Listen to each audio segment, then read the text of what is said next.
wabarakatuh. Waalaikumsalam warahmatullahi wabarakatuh.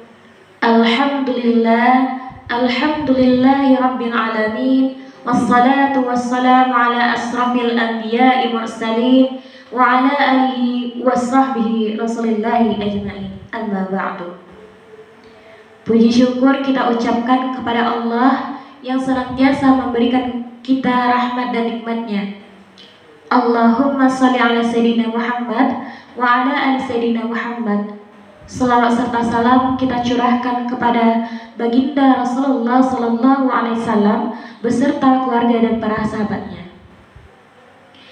Baiklah, untuk tidak memperpanjang kata mukadimah, pada pagi hari ini kita akan melakukan wisata iman atau wisata imajinatif, dan diharapkan kepada teman-teman untuk pejamkan matanya dan coba bayangkan kita sekarang ada jenazah seorang perempuan, terus kita berdiri bersama khalayak manusia untuk mensolatkannya. Kita bertakbir 4 kali, kemudian muncul rasa ingin tahu siapa mayat ini. Lantas kita mendekatinya dan menyingkap kain penutup jenazah dari wajahnya. Namun kita terperanjat karena mayat tersebut tidak lain adalah dirimu sendiri. Kita seorang mayat. Kehidupan kita di dunia yang kita senangi telah selesai. Berhenti pula impian-impian dan cita-cita kita. Sekarang kita tidak memiliki apapun kecuali kain kafan yang mengapaimu. Sekarang coba kita rasakan. Orang-orang memikul kita untuk diletakkan di rumahmu yang sebenarnya, yaitu kuburan. Orang-orang silih berganti menimbunmu dengan tanah.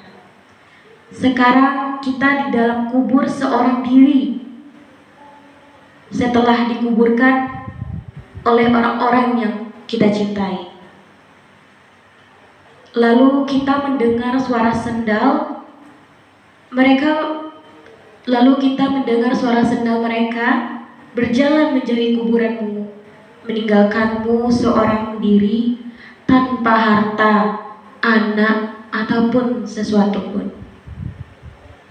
Kemudian 2 malaikat datang. Kita melihatnya, lantas apa yang kita harapkan?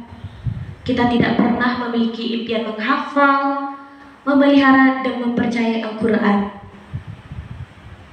Coba kita bayangkan teman-teman, saat keadaan ini kita seorang yang menghafal dan mengamalkan Al-Quran, tentu Al-Quran akan memberikan syafaat sembari berkata, "Duhai Rabb, aku telah menghalanginya tidur di malam hari, sehingga aku memberinya syafaat."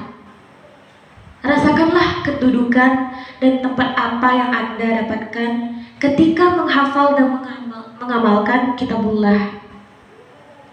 Ingat teman-teman, hidup ini adalah perjalanan. Mungkin kita tidak akan menyadari bahwa ritme perjalanan ini sangat cepat. Coba kita renungkan betapa cepatnya waktu berlalu. Lihat bagaimana tahun-tahun berlalu begitu saja, kita tidak memiliki waktu untuk menunggu. Kita benar-benar harus bangkit dan mencapai tujuan. Nikmatilah perjalanan perubahan ini, juga tujuan-tujuan yang akan kita capai. Nah, sekarang teman-teman boleh membuka matanya. Di sini saya ingin bertanya kepada teman-teman, setelah kita melakukan wisata iman, apa sih tujuannya yang kita lakukan tadi itu? Ada yang tahu? Nah, wisata iman yang kita lakukan tadi ini, agar perjalanan ini menghafal Al-Quran menjadi perjalanan yang dinikmati dan dirindui. Kita harus menghayati setiap ayat, hadis kenikmatan, cahaya, dan surga. Lalu kita ingin membuktikan bahwa kita belum merasakan kenikmatan menghafal kecuali setelah kita merasakan balasannya. Juga supaya kita menganggap wisata iman ini sebagai sesuatu yang nyata. Oleh karena itu, kita harus buat daftar-daftar hadis yang menyeru untuk menghafal Al-Quran dan kita tempelkan kepada kamar kita supaya kita tahu bahwasannya menghafal Al-Quran itu penting. Dan kita bayangkan sebelum tidur bahwa betapa besarnya tujuan yang kita inginkan, bukan hanya di dunia tetapi juga di akhirat kita.